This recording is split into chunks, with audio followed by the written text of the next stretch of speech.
Dans l'ombre des députés, les assistants parlementaires jouent un rôle clé au cœur de la politique.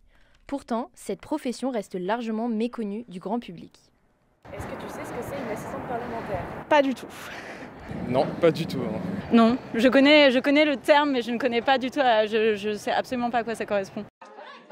Au Parlement européen, Narmine est assistante parlementaire d'un député écologiste français. Sa mission, suivre les travaux législatifs des commissions des affaires juridiques et de la protection des consommateurs. Actuellement, elle et son équipe travaillent sur la régulation des plateformes numériques. Elle rédige des amendements pour un député mais ne travaille pas pour son parti. C'est donc le Parlement qui la rémunère.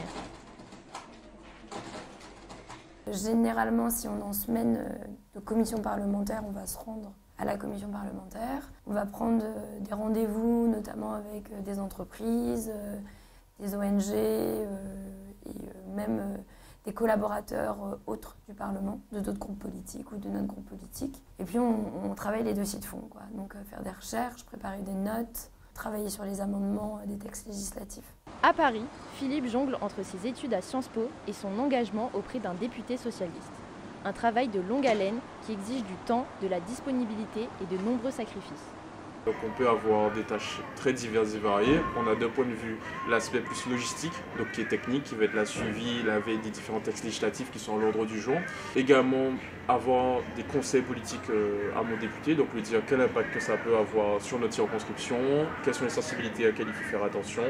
Donc j'ai aussi un volet qui est de conseiller mon député. Et également, donc on a des aspects un peu plus informels qui vont être de prendre part aux différentes discussions, négociations. Au Parlement, chaque député a 5 assistants, tandis qu'au Palais Bourbon, on compte 3 collaborateurs pour un élu. Malgré des effectifs et des appellations différentes, leur mission reste la même dans les deux institutions. Bon, déjà d'un point de vue technique, légistique, il y a pas mal de similitudes. Bon, ils vont faire des propositions de directives, nous on va faire peut-être des propositions de loi. On sait qu'en termes de recevabilité, eux ils ne doivent pas, en échange d'un gage, créer une dépense... du moins alourdir des dépenses publiques. Nous, on ne doit pas aggraver une charge ou diminuer les recettes de l'État. Donc, quelquefois, d'un point de vue technique, on voit des similitudes. Même si eux, c'est quand même à échelle beaucoup plus macro, parce qu'on parle quand même d'être parlementaire d'un État membre de l'UE, alors que nous, c'est vraiment national, ça s'arrête vraiment au pays.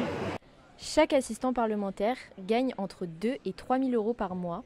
Aucune formation spécifique n'est requise, même si la majeure partie suivent des études en droit ou en sciences politiques.